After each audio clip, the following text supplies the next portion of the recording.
Good morning, Facebook, Instagram family.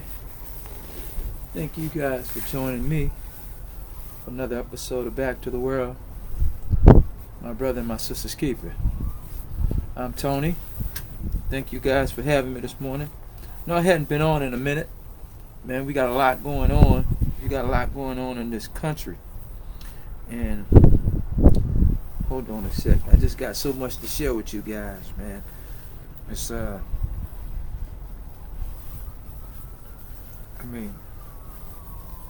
my heart is just filled with give me a chance to get comfortable out here, because I'm out here about to fire up a cigar, man, and sit down and talk to you guys. It's like I love to do it by the fireplace, but I don't necessarily smoke indoors. Yeah, I don't smoke indoors, so give me a chance to get myself together. But if you have any comments, questions, or anything that you care to share, hit me in the boxes down below. Right? Obviously, we don't have no music, so there's no music to share to even worry about. But man, there's just so much going on that we as a people need to talk about. We need to talk about it like yesterday. Yep. And my head is just filled. I know I can't get it all in one day, gang. So we're gonna have to revisit it over and over. But right now, I'm gonna smoke a cigar and talk to you guys and let you know exactly what's on my mind. Some of you may agree, some may disagree. But before we get started, man, I want you guys to go and visit our website at www.bookshop.org/shop/Sonequity. Okay? And purchase my book, Business Always Personal. And it's going to talk about what I'm going to talk about this morning on this episode of Back to the World, my brother and my sister's keeper. All right? It's going to talk a little bit about that. But first and foremost, we are a black business. All right? We are a black business. See, we've been reluctant to say that we're a black business for the fear of turning away white customers. Now, you have customers that are white. They're going to do business with you regardless. They already know that you're a black business.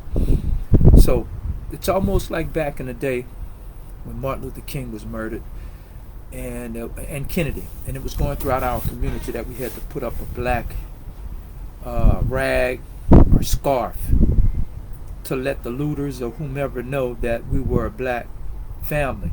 Now, I didn't understand why that was done so much, because at that particular time, everybody that lived in the community were black. So I guess if you didn't participate, see, I was young. I guess if you didn't have that on your wall, on your door, it would show that you're not participating and you're not believing in the struggle. Okay? So now, right now, we need to let everybody know that we're a black business. And Sonequity Book Club is a black business. Sonequity Publishing Company is a black business. And in a minute, I'm going to tell you why all that is important that we know which is the black businesses. Okay? Second, we have our 100% pure Patana oil. Okay? This is for hair growth, skin care, alopecia, psoriasis, and eczema. Okay? Visit our site at www.glosuds.com. That's Glow Suds with 2 O's. We too are a black business. And go to our site, take a look at our before and after pictures, all the testimonials and what have you. We are a black business, and we offer a marketing strategy and a marketing program that will also help you earn residual income as well. Okay? These are things that we're going to talk about. That's www.glowsuds.com, www.bookshop.org/shop/Sonequity. Pay us a visit, gang. All right? I'm going to fire up this cigar, and I'm going to let you know what got me fired up this morning. All right?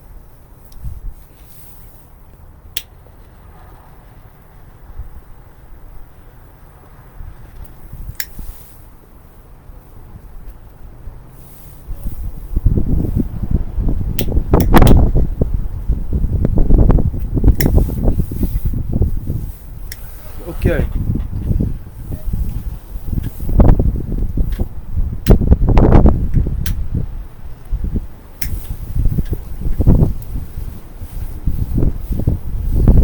All right. I come to you this morning where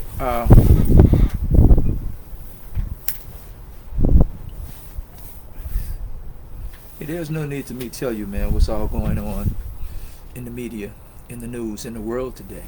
All right, we're not going to get a chance to talk about all of it, but starting this day forward, this is something that we need to address every day. All right. Well,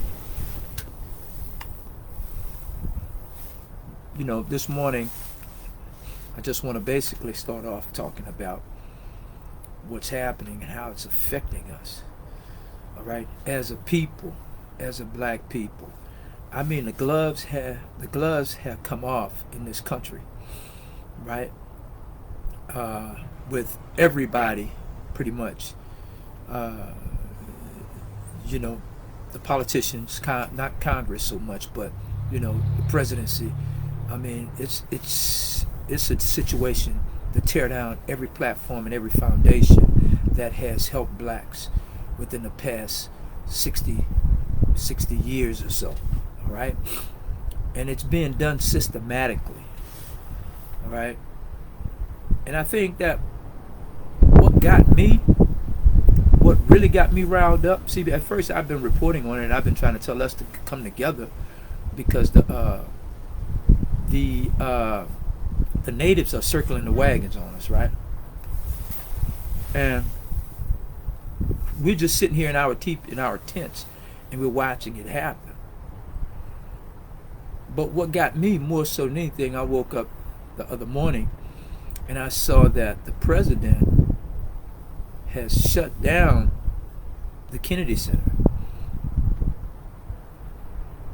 He's closed up the Kennedy Center because there were functions and operations there. So he stopped funding the Kennedy Center because they had black shows there. The president was giving awards to black sports stars, activists, and movie stars and what have you. And they was giving away Pulitzer Prizes or the National Medal of Honor. And you know, Trump was like, man, fuck that. We're not going to do that anymore. I'm going to change this. All that ballet bullshit, man, you got a lot of people. And it might have just been 10. Some people that he knows, because the Kennedy Center has been an institution of Washington, D.C. and of the arts since President Kennedy. So that's been since the 60s, right? Now, Trump says that I'm going to shut it down. He made himself the chairman and CEO of it. Now, he's going to be president, but he's also going to be a living president that's going to oversee what shows and what functions happen at the Kennedy Center. Man, if that's not heavy-handed, man, then what the hell is? You know? And that's like you hiring a chef to cook your meals. And then while the chef is in the kitchen preparing the meals, you want to tell him how to prepare the meals. You know, you want to come and sit in the kitchen and tell him. I mean, the thing is, right, if you just give him the instructions the whole bit, he can do it himself. He don't need you sitting and overlooking and watching. But this is something that this person does as a living. So now, when he shut down the Kennedy Center, man, I really felt some kind of way.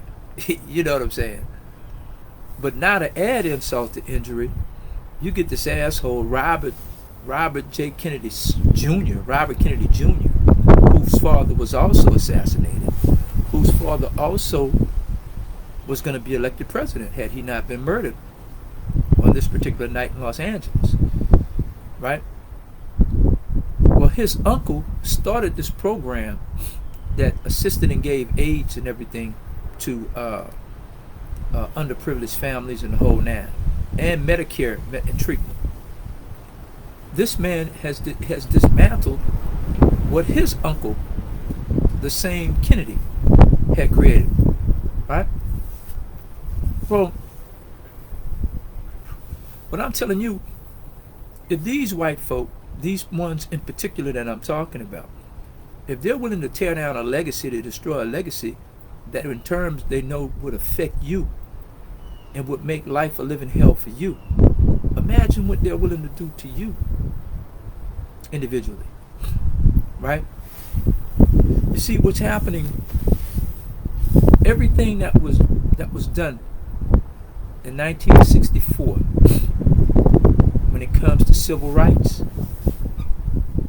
all of these atrocities that was happening us prior to 64,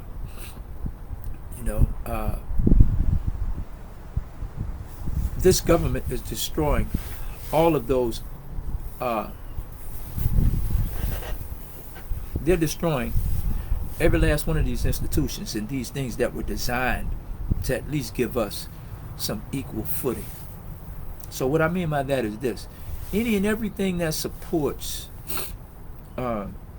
giving blacks a fair share or fair shake, or giving you a leg up, giving you an opportunity to go to the colleges that can meet the needs of your, or give you the studies and the skills that will fit your mindset, right?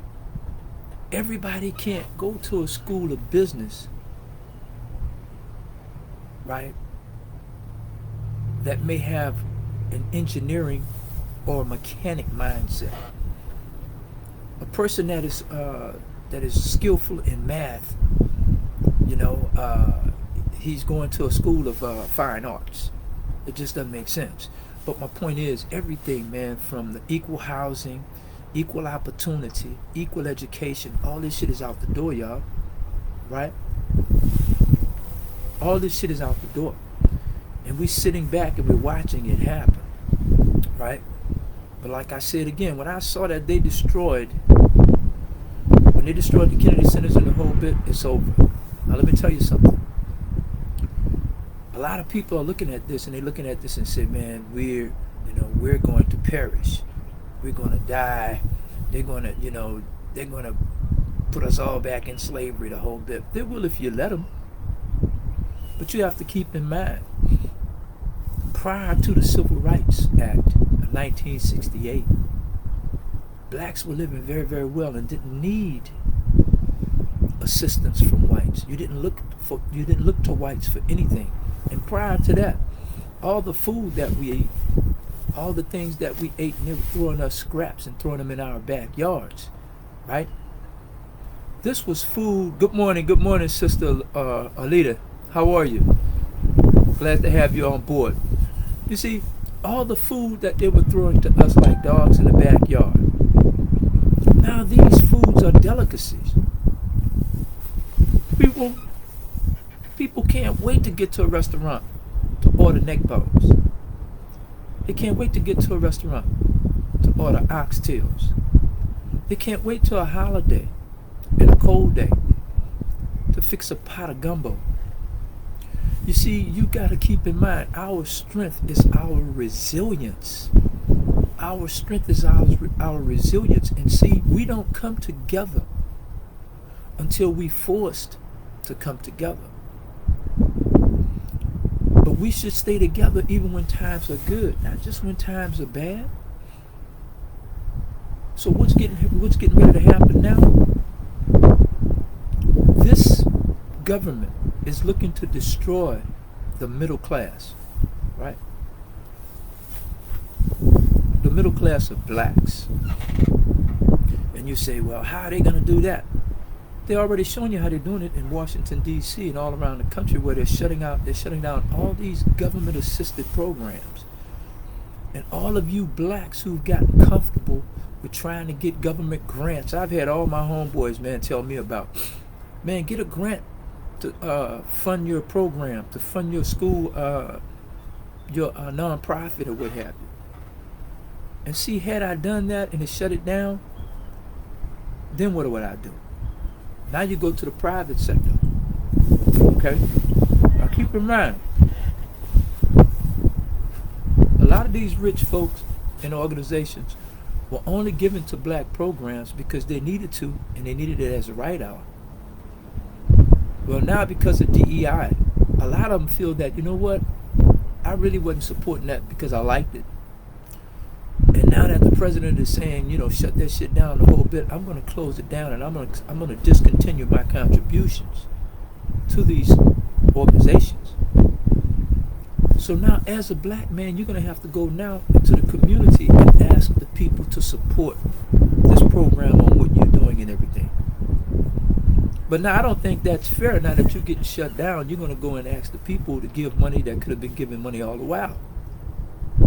They're going to refuse it because they're going to feel like, I'm not poor, I'm not starving, so I don't want to be a part of it.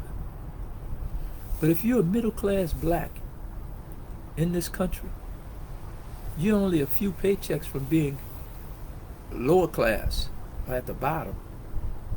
Anyway, let me show you how that works, right? See, this country is overreacting because there's far many poor people than it is rich. You can't shut the door on all blacks without whites being affected by it as well. So you have many blacks and many whites that are middle class. And middle class makes the world go round. And how do I say that? Let me show you how. If you own a furniture store, and your furniture store has discount prices and the best prices, the whole bit, all right? Rich white people and rich blacks aren't going to shop at your store because they want the furniture from this high, just because it has a name, right? Excuse me a second, y'all. I'm not going to answer these calls. But just because they have a name, right? That's why they shop at these stores. They're not going to shop at your store, right? So as a moderate or a middle class company, right, you have to rely on the working people to shop at your store, to sustain you. So now if they're suffering, they're not going to buy your furniture because they're not going to be able to afford it. And now they're sliding down the lower ranks of our classism. So the rich white people don't shop with you, and the poor people can't afford to. So you're in middle class, and now you're going to go out of business. You have to rely on the people in the community to shop with you. It's no different than the example that I've given when I tell you about a barbershop or a hair salon in the community. These people have been in business, man, for 80, 60, 30, 40 years. And they never had to market or advertise outside their demographics, outside their zip code. Because the same people supported them and they relied on them. And now because they're able to make a living, they're able to continue to shop at the butcher store, at the bakery, at the mechanic shop. You see, I listened to Roland Martin yesterday. I'm a fan of Roland Martin, right? Not only because he's a Houstonian, a fellow Houstonian, but he has some great points on his podcast. But this is what I get so burnt out on seeing, right? They can tell you explicitly, completely, what's happening with us. And Roland Martin went on a rant talking about why the president is dismantling everything that held us up and propped us up and supported us as a people is being torn down systematically by Elon Musk and President Trump and the rest of those characters, right? I had a talk with my therapist yesterday, man, and he's a Trump fan, but we're not going to get to that right now. I'll get to that a little bit later. And I even told him that Trump has a chance to do great things, and he'll probably do some good that will affect some people good. But as a whole, you don't do something that will help one person but will cause 1,000 to suffer. You know, you have to make concessions, if you will. You have to understand the dynamics, and you have to give it diagnosis, right? Hold on. Roland Martin was saying, you know, they're tearing down everything from 64 that helped us as a people, schools, grants, no more monies to HBCUs, saying that it's against the law now for a government agency to give funding to a black college. Now keep in mind,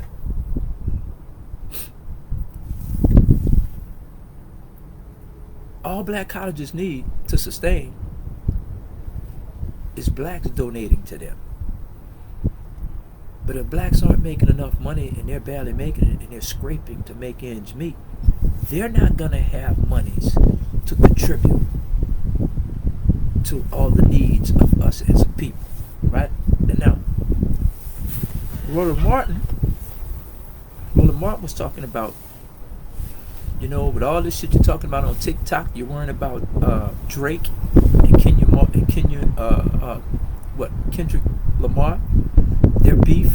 And you're worried about all these hacks, and everybody's talking about women against men, men against women, and we're black people. He's saying that we need to look at what's going on, and we need to wake up, and we need to look at it and come together. Now stop right there. This is the thing that I'm having a difficult time not understanding, but just dealing with.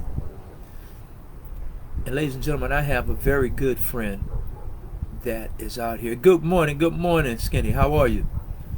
I have a very good friend that's in Washington, D.C., and he speaks on these things every, you know, he's all over the country. Well, he and I had a long talk yesterday. It was brief. He was talking to me while he was waiting to catch a flight to his next destination. And, you know, he was talking about all the things that are going on in Washington because he's there and he's on top of it. So he knows it firsthand, right? Well, as I talk to my partner, he sounds just like Roland Martin.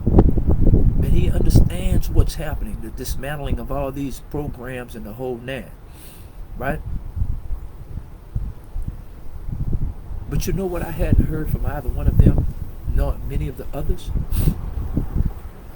I haven't heard them give a solution. You can't just say come together and then that's it. You have to give instructions. You have to give complete, concise instructions on what a person would do. You have to understand, our people are stronger together when they're forced together. But a smart people stay together even when it isn't times of struggle, times of oppression. They just stay together. This is why Black Wall Street was so successful, because they were forced to be with one another. They was forced to shop at each other's stores. They created a situation. See, when there's a need, you create an outlet. If there's a lot of people in your town wearing dusty shoes, man, 9 times out of 10, man, you should snap and say, you know what? I'm gonna open up a shoe shop for cleaning shoes. We need everything now, ladies and gentlemen. We need everything. But our leaders aren't telling you what it is that we need and how to structure it. A hair salon only stays in business because all of its regular customers coming by. A person just doesn't come by one day, get their hair done, and then they never come back again. right? It's not like you're traveling down the highway and you need gas. It's not like you're going to, all right, you pull over and you're going to get gas from that gas station. You're going to keep on your trip. You're not coming back to that station again when you need gas because you was only passing through. On a situation like that, there's so much traffic that people heading to and fro that these businesses are able to sustain. But when you don't have a business that relies on traffic, continuous traffic, you have to rely on your recycling of your clientele, right? This is the way every other nationality and ethnic group sustain, because these people understand the will. They understand the 360 degrees. They understand that things work in a circumference, right? My partners and I started this company called Sonequity Book Club. My platform has been built to address this long before this. I designed this system in 2000, right? And when I was in prison, I designed this system because I saw that this is the way things worked in prison. This is the way a unit was sustained. This is the way a person could feed themselves when they don't have anybody on the outside sending them money, right? As long as money's being generated into that circle, everybody that's a part of that circle will sustain. Keep in mind, before the Civil Rights Bill, you didn't have any of these programs. Blacks still went to school, right? You didn't have any of these programs. Blacks still had businesses. You didn't have any of these programs. We had our churches. We had our colleges. Colleges were created in those days, not on the brink of shutting down. So what kept those colleges open before there was the United Negro College Fund? What was happening before that? So you see, we were forced into those situations in the 20s with Black Wall Street. We was forced into those situations in the 50s. Brown versus the Board of Education and what have you. We sustained. But then we get uppity and we get beside ourselves, and then we start relying on government grants, government contracts, the whole bit. A lot of businesses right now that are in business, mark my word, and they've been in business for a long time, and they've had government contracts with General Dynamics and different companies like that build all our aircraft and our defense fund. A lot of these black companies are going to lose their contract. Watch what I tell you. And you know the first thing everybody's going to do? Everybody's going to run out to start a business that's going to only sustain them. But if everybody around you is poor and can't afford your business, how are you going to sustain? We have to create a business that gives and receives and reciprocate. So Sonequity Publishing Company has this type of infrastructure. I'm just going to tell you like this, man. We're moving back into the age of network marketing. We're moving back into the age of multi-level marketing. We're moving back into the age of affiliate marketing. Many of you looked at this as being scams, the whole bit. Hey, Sister Hazel, how you doing this morning? We looked at businesses like this as being scams and fraud, only because the government has fed you that bullshit because they didn't want you to sustain. All right? Network marketing is what emperors have done since Rome, Egypt, the Persian Empire. All right? Even with Genghis Khan. And if it was good to sustain all those empires for thousands and thousands of years, why do you feel like it's not good for us now? And if a person come to you and tell you about a business and tell you that you must sponsor at least 5 or 10 other members, you frown on that and you act like that's beneath you. You know, that sounds like that Ponzi scheme. That sounds like this, that, and the third. It's a scheme when it's a scam when something is done illegal. A scheme is something that works systematically through schematics. All right. You take my sister right here that's on right now, right? And she's in the funeral business. If nobody dies, her business doesn't flourish, right? So, so there's a cycle that must go on. She must support her community, right? She must offer these families a decent burial, an opportunity for it, right? If everybody dies and nobody goes to her business shuts down. So she has to pour. Her company has to pour back into the communities as well. See, the drug business, the death business, and businesses like that, they're the most perfect example of how business in a community should thrive.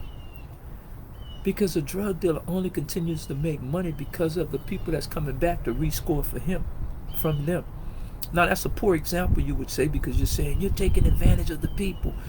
Well, it takes those people in order to continue the cycle. So let's change the narrative. Let's change the product, right? And we spend too much time wondering about do we need this product? Man, if we had a business that sold shoes and somebody signed you up as an affiliate member to sell shoes, what are you worried about? You could not have any feet, but you're selling shoes to many people that have feet. But the people who shop with you, the footless person, you're making enough money to sustain your family. You don't have to leave the house and walk door to door, being a door-to-door salesman. And what happens is this: it's a cycle that keeps on giving. It's a cycle that keeps on giving. We need to learn this. A lot of our leaders, man, they're telling you come together, but they're not telling you how. They're not telling you what. You understand what I'm saying? So now, we're going to start back the teaching. I was hurt by this. When I introduced my book club, and we only had 300 members, but none of them went out and signed up anyone. Everybody only did it because they loved me, and it was a favor to me. But don't just love me, love yourself. I gave you an opportunity to earn a living. But you threw it back in my face, and then some people said, and even called me a scam artist. I never took nothing from anybody, hurt nobody that didn't deserve it. And if it came a time or a situation where I couldn't pay you back, or I didn't pay you back, it was only because I couldn't at that time, right? But I gave more than I took. And right now, this is the mentality that we're going to have, because everything that we've supported, everything that has supported us is being torn down and taken away because of this government. So on every Wednesday night, we're going to do what's called the Billionaires Roundtable Conference. And we're going to build up our platform, ladies and gentlemen. We're going to bring on members. And we're going to get everybody in position to where as soon as we launch, as soon as we hit the bell, you are going to earn an income. Many of you are going to lose your jobs out here. And without your jobs, you're going to feel like you're nothing. But you have to understand what builds us up as a people are our communities. What build our communities? The people. Either one is no good without the other. See, I'm not the best person to try and open your eyes or convince you at this. Don't get me wrong. Mathematically, I wouldn't say that I'm a mathematical genius, but I just understand how numbers work. I understand how numbers matriculate. But there are many people that has a voice, and they are far more articulate than me.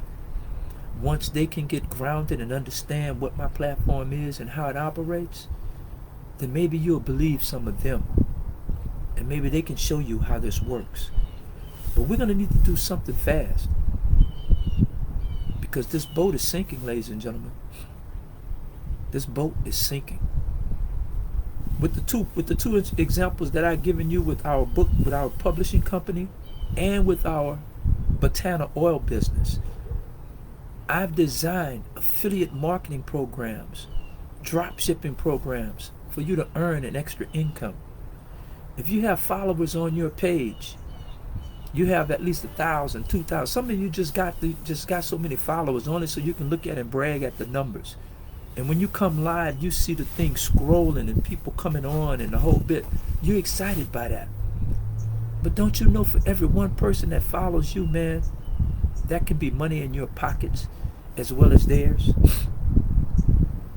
You have to have something to give to these people that are following you, that they can take it in turn and give to others as well. And it's paying it forward. I know all this sounds cliche, man, but life is built on paying forward. Keep in mind, we're standing on the shoulders of our forefathers right now. Those who've paid it forward for us. Many of us who've gone to colleges, who've gone to black colleges, and who've gone to white colleges, Harvard, Stanford, you know. Starting today and this day forward, we need to come together, and I'm telling you how. I'm not just telling you that we need to come together because that's a given. And that's just the echo. But if our leaders aren't telling you every step of the way and holding your hand and showing you how to sustain as a people, then they're doing you a disservice, and they're failing you and they're failing me. And let me tell you something. I'm not exempt from this. I need you guys to sustain and live and survive myself. Without you, there's no me. And without me, there's no you.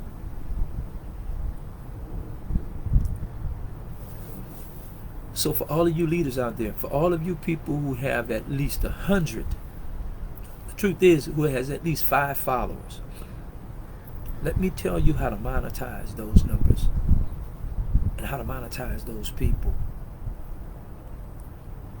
and how to have us come together. I can be on here all day ranting, just like Brother Roland, just like my partner, my friend in Washington, D.C., just like many of our others. I have friends now. I have a young guy out there. They have publishing company where they have books that they're trying to sell. What I try to get him to understand is this: people need money. Everybody's not just going to buy a book today just to read, man. But if you can create a way for them to make a living, they can not even know how to read. But you will teach them how to feed their families. You will teach them how to continue to survive. So if you got a business, man, and it's just one sale and then that's done and nobody's coming back to you, you're starting the wrong business.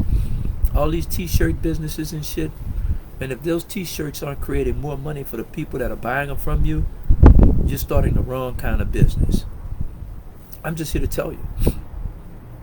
I'm just here to tell you. Because that person that bought a t-shirt from you today, they're not going to need another t-shirt from you next week and a week after. Think about this. Think about this with the barbershop business and the hair salon business. People come to get their hair done weekly, 2 weeks, or monthly. Who the hell's going to buy a fucking t-shirt from you every week? It makes no sense. I'm telling you how to make that make sense, to whereas if they buy a t-shirt from you every week, it will be putting money not only in your pockets, it will be putting money in their pockets as well. I don't want to give names, man, because I'm not a name dropper in that respect, but I had a young lady that I dated many years ago when I was incarcerated, and I tried to teach her the network marketing business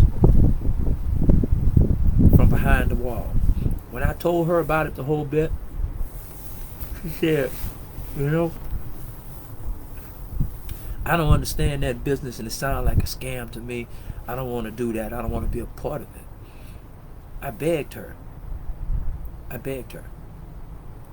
So she didn't do it. And this was someone that I loved. But she didn't want to do it.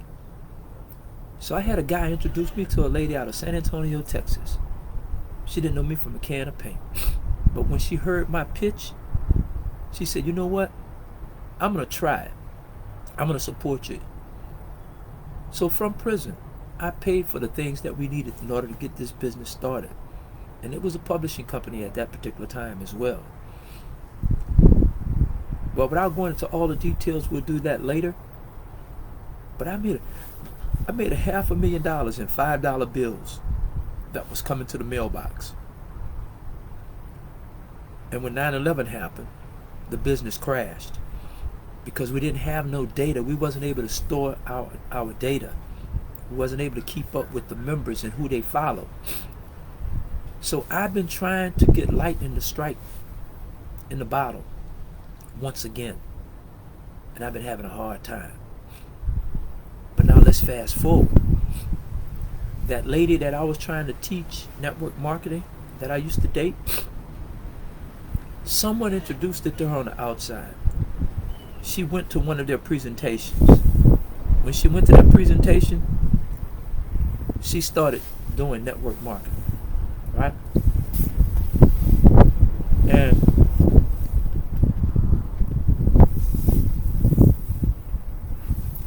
And when she did it, she was very happy with it. And she became very, very successful. And right now today, ladies and gentlemen, that person is worth at least $40 million. You know, my hat goes off to her and her husband. I salute the both of them, right? I tried teaching her that business, but it wasn't the right time for her. Her time came much later. Like I said, they're very, very successful at their businesses now, dealing with network marketing. So what I'm telling you, don't believe the hype, don't believe the bullshit. Don't let people run you away from something that will benefit you and your family and your people. All right? I'm going to share all these stories with you, man, as we go. From this day forward, this is my platform again. My platform is getting you to come on board of our network marketing program, which is Sonequity Book Club, right? And we're going to go back public with we are a black book store, but we have what's called the wealth building program. And all I want to do now is just teach you and share with you our network marketing program, our multi-level marketing wealth building program.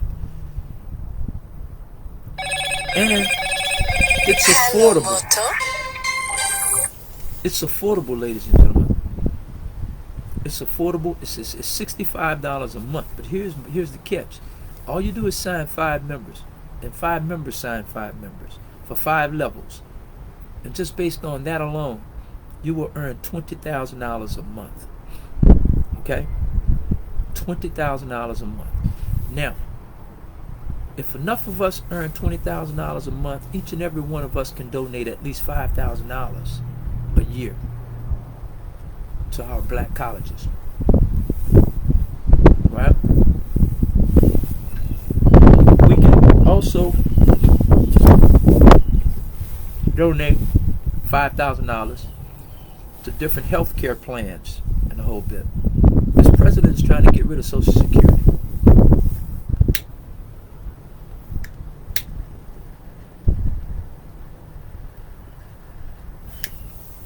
So a lot of us that rely on Social Security, if it's cut out, man, we're going to suffer. Stay tuned, and we're going to share with you everything on building, wealth building, community building, and life building. Thank you guys for coming on. I appreciate you this morning. And hey, let's tune in, y'all. Let's tune in. Don't just listen to "we must come together." That's a given. Not come together and do what? I'm gonna share with you the what. All right. Peace.